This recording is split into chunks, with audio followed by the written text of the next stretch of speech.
Selamat datang dan salam sejahtera saudari Syafiqah. Terima kasih kerana sudi meluangkan masa untuk diwawancara mengenai kesantunan berbahasa. Sama-sama, terima kasih juga kepada saudari kerana sudi menjemput saya. Sebenarnya, topik kesantunan berbahasa merupakan topik yang sangat menarik untuk dikupas. Sama-sama, kesantunan berbahasa merupakan salah satu kajian dalam bidang sosiolinguistik. Terdapat banyak pendapat tokoh mengenai konsep kesantunan berbahasa. Saudari, apakah konsep kesantunan berbahasa mengikut pendapat tokoh-tokoh? Baiklah, menurut Asma Haji Omar 2000, kesantunan melibatkan kesedaran peranan, taraf sosial, kuasa dan kepatuhan mengawal perbincangan dan menjaga air muka.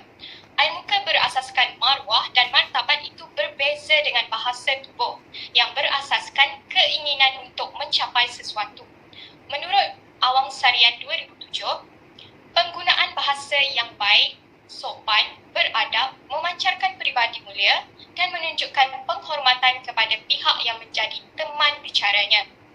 Etnografi berbahasa sering dikaitkan dengan kesantunan berbahasa. Jadi, bagaimana pula dengan konsep etnografi berbahasa?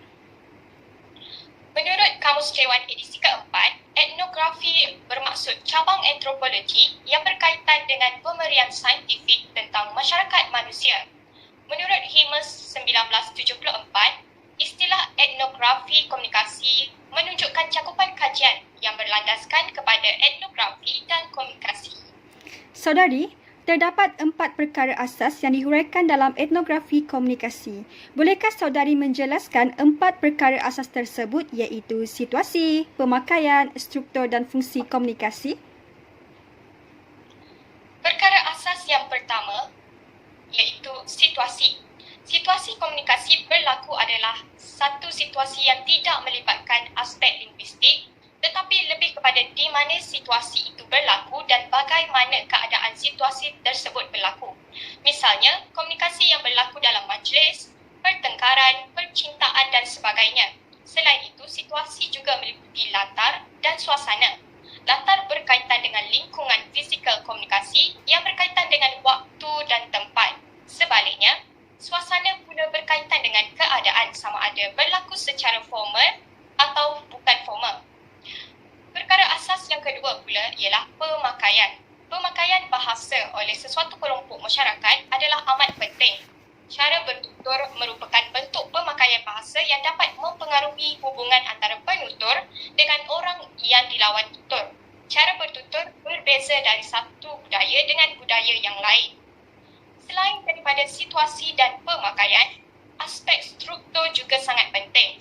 Struktur ialah cara sesuatu terbina atau terbentuk daripada pelbagai bahagian, unsur atau aspek hingga menjadi suatu pola, sistem atau bentuk tertentu. Dan perkara asas yang terakhir ialah fungsi komunikasi. Setiap komunikasi yang berlaku pasti ada fungsinya, sama ada komunikasi itu berfungsi untuk menyampaikan maklumat, mengeratkan hubungan atau menyatakan hasrat. Akhir sekali, apakah nasihat saudari kepada masyarakat di luar sana mengenai kesantunan berbahasa kerana ianya sangat penting untuk dipraktikkan? Nasihat saya kepada masyarakat, sama-samalah kita menuntut ilmu dan mempraktikkan kesantunan berbahasa dalam kehidupan dengan sebaiknya. Jutaan terima kasih saya ucapkan kepada saudari kerana sudi berkongsi mengenai konsep kesantunan berbahasa dan etnografi berbahasa. Sama-sama.